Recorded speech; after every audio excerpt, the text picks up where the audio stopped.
It's a critical part of the security plan, but the local SWAT team assigned to help protect former President Donald Trump at his rally in Butler say they never met with Secret Service until after shots were fired that day. Tonight, they're talking about what went wrong. Reporter Kaylee Gunderson with the story only on 4 tonight. Kaylee? Well, Chandy, in an interview with ABC News, the Beaver County Emergency Services Unit said they were supposed to meet at the site of the Trump rally in Butler with the Secret Service, but that meeting never happened. We were supposed to get a face-to-face briefing with the Secret Service snipers whenever they arrived, and that never happened.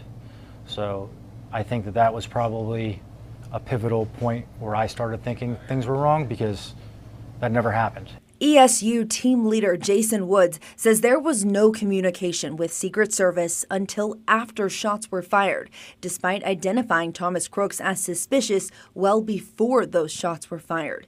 ESU members telling ABC News they were stationed on the second floor of the building Crooks fired those shots from because they were assigned to be there by the Secret Service.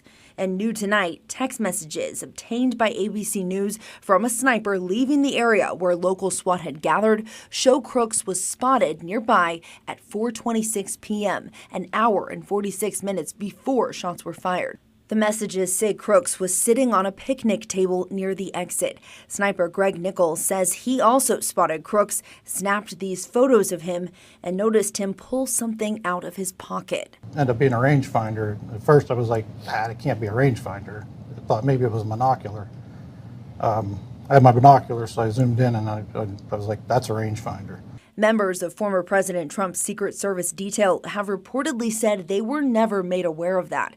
The assassination attempt of Trump left him and 2 others injured and claimed the life of Corey Comparator.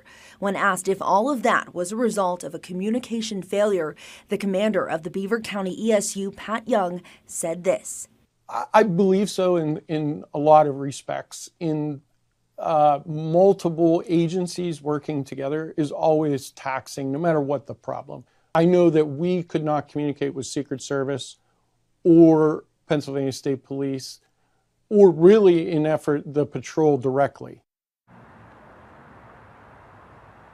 And according to ABC News, the Secret Service declined to respond to the Beaver County ESU's comments, but the agency said that it is committed to better understanding what happened to ensure that it never happens again. Reporting live tonight, Kaylee Gunderson, Pittsburgh's Action News 4.